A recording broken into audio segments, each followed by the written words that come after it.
Have you ever struggled to figure out your life goals?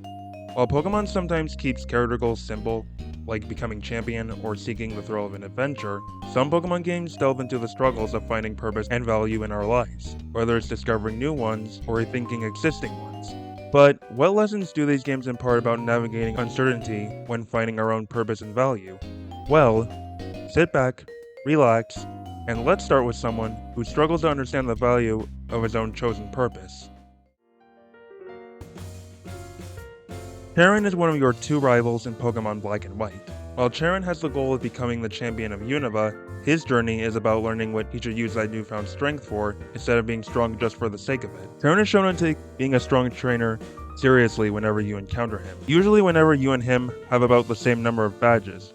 His way of testing his strength and getting stronger is challenging you whenever you and him are around equal footing. Charon also does whatever he can to improve himself in a battle, like reviewing status ailments at the trainer school or giving his Pokemon teammates held items. But while it's good to have a goal of your own early, sometimes it can lead to being too narrow-minded on one thing instead of seeing the bigger picture, which is something that Charon learns during his journey. Charon's problem is that he focuses too much on just becoming stronger without considering what he wants to use that power for. You see it when you first meet Alder, the current champion of Unova's Pokemon League. Alder asks what Charon plans to do after becoming champion. He tells Alder that becoming stronger is all that being a Pokemon trainer is about. At this point, Alder tries to teach Charon that being a trainer is about more than just becoming stronger, that what you do with that strength matters just as much as obtaining it. He tries to show this to Charon by having you and him battle two preschoolers, which is to show Charon that not all Pokemon trainers focus on pursuing strength, and there are some Pokemon trainers who just like to be with their Pokemon and spend time with them. Alder does this to encourage Charon to give more thought into what he should do with his strength instead of only focusing on whether or not he can become stronger. After all, while having our own skills or experiences is important in life, what's just as important is how we choose to use those two things to live our lives as best we can. Thankfully, for Charon, he starts giving his future more thought when you and him meet Alder again near the entrance to Twist Mountain. Charon tells Alder that he wants to become champion as a way of being recognized by everyone, as proof that he's alive in this world. But while Alder doesn't disagree with that goal, he does tell Charon that what he does with that newfound strength is just as, if not more important than just obtaining that strength. Charon starts to understand what Alder means when he helps you and Bryson clear Team Plasma out of Dragon Spiral Tower and N awakens one of Unova's legendary Pokemon. It's where Charon starts to realize that helping people and Pokemon who need it is both another form of strength and using that strength for something valuable to him and those around him, those things being Pokemon. Charon heavily disagrees with Team Plasma's actions to liberate Pokemon, and partners with you almost every time you have to combat them. When you think about it, for how often villain teams are in Pokemon, before the Unova games, there aren't really that many instances of your rival partnering with you to fight them. Blue and Silver don't really help you fight Team Rocket in the original games. You're mostly fighting Team Magma and Aqua on your own in Ruby, Sapphire, and Emerald, and Barry only partners with you against Team Galactic once in Sinnoh, and even then he immediately leaves afterwards. Charon is the first time a rival is more often involved in helping you fight against a villain team, and it's used as a way to show Charon that just gaining more strength isn't enough. When it comes to truly living your life, what you choose to do with your strengths is just as important as gaining them. The events at End's Castle, once you take down the Elite Four, also teach Charon that everyone in life has their own strengths and has their own ideas and goals on what they should use their strength for. It encourages Charon to really give some thought on what it is he wants to use the strength he's gained on his journey for. And a year later, in Pokemon Black 2 and White 2, he finds it. He's a new normal-type gym leader and a teacher at Scotia City's trainer school. Given that he was encouraged by the lessons he learned from Alder and his own experiences, it makes sense that Charon would strive for something that lets him both test other trainers and impart his newfound wisdom to them.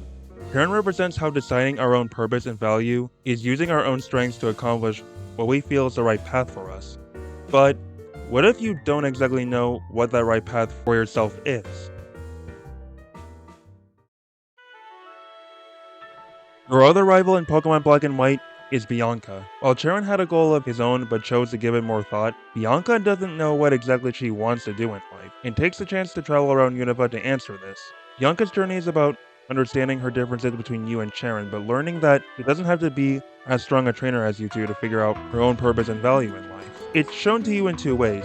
The first being a small but relevant difference in their teams. While Cheren gives his Pokemon held items to strengthen their battle capabilities, it shows that he takes advantageous battle tactics seriously, Bianca never gives anyone on her team held items. She relies on just the strength they gain through levels. Even in their rematches at the end of Pokemon Black and White, all of Cheren's team has held items while Bianca doesn't. It serves as a way to show that while Cheren and Bianca do become stronger in their journeys as trainers, Cheren is more serious about becoming one of the best trainers in Unova, while Bianca cares more about experiencing as much as she can, which is one of the ways Black and White shows that Bianca isn't as strong as you or Cheren. But the other way is almost whenever Team Plasma is involved. While Cheren actively helps you confront Team Plasma in battles, Bianca is usually either on the sidelines or isn't involved with them through battling. In fact, when you reach Castelia City, one of the first things you're told is that Team Plasma stole Bianca's Muna, so she has to rely on the presence of you and the two gym leaders Berg and Iris to help get her back. But that doesn't mean Bianca doesn't at least try to help. Instead of taking an active role like you and Cheren, Bianca falls into more of a supportive role. For example, when on Route 3, you and Cheren are told by Bianca that Plasma stole this little girl's Pokemon. You and Cheren team up to get the Pokemon back, but Bianca focuses on comforting the little girl and being her bodyguard. There's also End's Castle, where you get cornered by Team Plasma's 7 sages, who get saved by Unova's gym leaders, some of which were asked by Bianca to come and help you. The point is to show that there's no such thing as a useless role in life. Some might be more active or more supportive than others, but even small actions can offer worthwhile value, and that's what Bianca's character reflects. This is also shown by how Bianca's journey starts. While in previous games, you and your rival's parents would be supportive and encouraging towards the two of you going on a journey together, Bianca's father is completely against his young daughter going on a journey. Bianca, of course, refuses, but they meet again in Nimbasa City, where Bianca's father tries to take her back home until Elisa, the city's gym leader, intervenes. Here, it's revealed that Bianca's dad is so bent on bringing Bianca back because of how many people will have different views from her and worry that it'll eventually hurt her. But Elisa tells him that learning what makes everyone different from you is important for understanding that it's okay to be different. With Bianca saying that she understands her father's worries but knows that the world isn't all bad, and genuinely wants to continue journeying, discover what the right path for herself in life is. It's a case of showing how the Pokemon journey is portrayed in Pokemon Black and White. It's presented more as an opportunity for kids and teenagers to experience the world for themselves as an attempt to grow and move forward in life in their own ways. It's also an example of how Bianca hasn't given up on moving forward, regardless if she's not as strong as you or Cheren, and despite the fact that she had her Pokemon stolen from her. Bianca's around 14 years old, so her father's concerns are understandable. But at the same time, to Bianca, a journey is her chance to gain a bit more independence, a chance to find her own way of moving forward, and she doesn't want that chance to be taken away from her. But around Route 8 is where Bianca starts finding an answer to what she wants to do in life. She's bouncing between being a model like Elisa or a researcher like Juniper, but battles you as a way to learn more about Pokemon if she truly wants to do the latter. And after saving the world from Team Plasma, she works to become Professor Juniper's assistant by studying Pokemon under her, and a year later in Pokemon Black 2 and White 2, it's shown to be making great improvements on that, since at this point, Professor Juniper trusts Bianca's experience as her assistant enough to have her be the one to give you your first Pokemon and assist Professor Juniper outside of her lab. Bianca went from questioning what future felt right for her to finding the answer that she was looking for a year later. Sure, it's important to think about what we want our lives to be in the future, but everyone's different. Some people might know what they want to be early in life, while others might take a little bit longer to find their own answers to that. There's always something out there for everyone, and you'll eventually find it as long as you don't give up searching. But what about when your life's purpose is given to you from the very beginning? While Bianca was searching for a purpose in life, and Chern believed he already knew his life's purpose, Irida's purpose in life was chosen for her from the very beginning. The region of Hisui is home to 2 clans, the Diamond Clan, who worship time and are led by Adaman, and the Pearl Clan, who worship space and are led by Irida. Both are your allies in your journey through Hisui, but not so much Irida in the beginning. While Irida's role in life is to be the leader of the Pearl Clan, she struggles to figure out what value she can provide for her clan, and is wary of customs outside of the Pearl Clan's teaching. Part of this has to do with Irida's past. The Pearl Clan settlement is in the Alabaster Islands, where you're told by one of the clan members that Irida was chosen to be their leader at a very young age. While this does make her take her role as clan leader seriously, to the point where she's wary of customs foreign to what she's been raised to follow, limiting the clan's attempts to move forward in any way while impacting her ability to form deeper bonds and connections with other people, as shown when one of their noble Pokemon, Cleavor, becomes frenzied by the space-time rift above Hisui. She's reluctant to have your help in the Cleavor situation due to being a newcomer to the Galaxy team, an outsider that came to Hisui through the rift, and even reveals that she hates the idea of the Pokeballs the Galaxy team uses, thinking that it goes against the Pro Clan's teachings, which is that Almighty Sinnoh created Hisui for Pokemon and people to share equal living together in the region's vast space. Irida sees Pokeballs as people counting themselves above Pokemon instead of equals, but when dealing with Kleavor's frenzy, she slowly starts to change for the better as a leader and a person. Irida admits that while the Pro Clan may have to rely on the Galaxy team's help, since they've had a hard time solving the Kleavor problem themselves, she still has her doubts due to how different both groups' customs are. So, to prove you're worthy of approaching the Pro Clan's noble Pokemon, she challenges you to a battle. Irida tells you that the bond between her Glaceon and her is that of sisters, showing how she believes that if you, a Pokeball user, can take down her Glaceon, you must have a strong bond with your own Pokemon team as well. But it's only after winning that Irida starts to understand that Pokeballs aren't a means of disregarding Pokemon, but the Galaxy team's way of attempting to bond and interact with Pokemon, because they still understand and care about their Pokemon after the fact. And once you've calmed Kleavor, she starts to have more faith in you, becoming less narrow-minded and even shows a more honest and open side to you. Sometimes taking a chance on something different can inspire us to find value in our chosen purpose and what that value is. This happens with Irida during your first visit to the Cobalt Coastlands. She's comfortable with you enough to tell you about her past with Cobalt Coastlands warden, Paulina, and how they got into an argument over training the next noble Pokemon. It made her feel indecisive and unsure about her role as a clan leader, which led to her just sticking to the old customs and traditions of the Pearl clan, which only prolonged the whole frenzied Kleavor situation.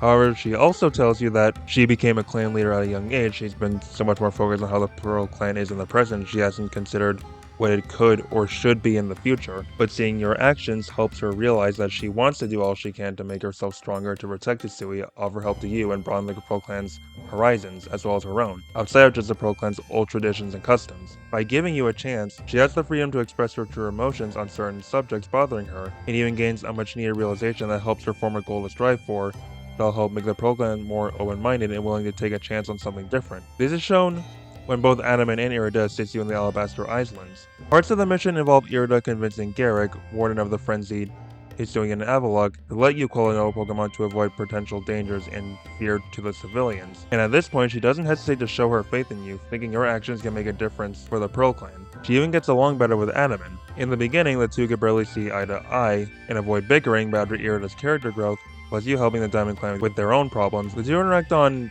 mostly more peaceful terms with each other. They get into a disagreement in a few instances, but it's much less hostile and vitriolic compared to when you first meet them, coming off more as just some lighthearted banter. And even at the end of the mission, they come to realize that even if they can't personally agree on who's right or wrong about Almighty Sinnoh, both sides are actually pretty decent people. After finding out that both their versions of Almighty Sinnoh are actually real, being Dialga and Palkia, they're willing to set aside their differences and work together to make a better future for Hisui. In particular, Irida is willing to accept change, knowing from experience that it'll change the time and space she spends and shares with everyone Hisui and the Pokemon world itself. While Irida was born with the purpose of being leader of the Pearl Clan, being raised to focus on her purpose alone limited the value she could provide for it. But by giving other views and ideas a chance and striving to learn more, Irida makes herself open to change. Irida's growth shows that sometimes it's important to take chances on something different, because whatever your own purpose might end up being, those risks might end up giving that purpose more value than you thought. But while Irida was born with the purpose of being a leader, what about when life gives you a less fortunate beginning? Emma is a 16-year-old orphan living in the alleys of Kalos' Lumio City, and barely has enough money of her own to even buy a Pokeball. She's also best friends with a wild Esper she named Mimi. Emma's story is about developing your own purpose and value, even when you're down on your luck, as she starts learning new skills for herself, tries to take matters into her own hands, and develops a desire to move forward with her life. After you defeat the villainous Team Flare and end Pokemon X and Y's main story and become Kalos champion, at some point you'll receive a request from Looker, a member of the International Police, to help him keep Lumio City safe from harm. During one of your missions is when you meet Emma. Having lived in the alleys of Lumios for a long time, Emma doesn't exactly have any goals or aspirations of her own, but manages to gain a new life of purpose and value by taking a chance on something new for her. Out of concern for Emma's safety, Looker asks Emma if she wants be his assistant, and while there's a few issues that happen in setting that up, she's happy with the offer and eventually agrees. When you talk to her, she tells you that she's never been to school before and has trouble knowing how to read and write because of that, but thanks to Looker teaching her, along with some basic arithmetic, she starts to get a better grasp of the subject. But after noticing that they've been struggling to find work for a while, Emma asks Looker if it's really okay for her and Mimi to be here, money-wise, since all she's been doing is learning from Looker, and work for them has been scarce. Looker tells Emma there's nothing for her to worry about, but deep down, Emma doesn't feel right about having to depend on Looker and his savings so much. But thanks to Looker teaching her to read and write, she can see posts around Lumiose asking for part-time work and plans to accept one of them to help Looker out. It shows that she appreciates the new life Looker's given to her and doesn't want to just take that for granted. She wants to do something that'll not only help Looker, but also help Emma be a more independent person. Unfortunately for Emma, the job she ends up with involves working for Zerosic, a scientist for the now disbanded Team Flare, and being a test subject for Zerosic's expansion suit. After plenty of investigating, you eventually find the secret lab where the tests are taking place. But the situation actually ends up being another reward for Emma, taking a chance to move forward with her life and get her own sense of purpose and value. While Zerosic was a Team Flare member, he was more so in it for the sake of pursuing his own scientific goals. After bonding with Emma, he does start to change his ways a bit. Inside of the lab are books that give details about Emma working with Zerosic. A couple of them show Zerosic taking Emma's well-being into consideration or even rewarding her. Another even mentions how Emma doesn't know much about being a trainer but gets instructed by Zerosic on skills needed to become one. He even states that she managed to connect with Zerosic's Pokemon on a more personal level and become friends with them. Even after battling Emma while she's asleep and remote controlled inside the expansion suit, Zerosic eventually shuts the suit down, no longer wanting to escalate things. According to Zerosic, he was only able to create the expansion suit due to Emma's strong sense of purpose and clarity, though he's willing to pay for his crimes without any personal regrets. But before leaving Kalos, because of all the experiences Emma's gained these past several days, Looker decides to buy out the entire Looker Bureau and promotes Emma to be the head detective in Looker's place, along with Zerosic lending Emma a non-remote controlled version of the expansion suit and his own Pokemon that she bonded with, so that she can continue to keep the city safe. At first, Emma doesn't want them to leave. After understanding their position, she accepts the new role given to her, allowing to keep working hard for Looker as she moves forward with her life, and is grateful for taking a chance on the opportunity Looker and Zerosic gave her. Life isn't always fair, but even at our lowest points, it's never too late to discover our own purpose and what value we can provide through it. That's why, when it comes to finding what purpose we feel is right for us, what value we believe we can provide through it, the most important lesson to remember is to take a chance. Sharon, Bianca, Irida, and Emma struggled with figuring out their own purpose and value, sometimes feeling uncertain about their own potential. But by taking a chance, they managed to push their lives forward. This world has countless opportunities to find your right path, the one that resonates with you the most. And once you take that chance to move forward, you may be surprised by where your journey in life can lead you. So please, do let me know what your thoughts are on Sharon, Bianca, Irida, and Emma as characters. If you enjoyed watching this video and think others will too, please do leave a like to help spread it out, and subscribe if you'd like to stay updated on when more videos like this will come in the future. But with all that said, thank you so much for watching all the way through, and I hope I'll see you again next time. Take care, everyone.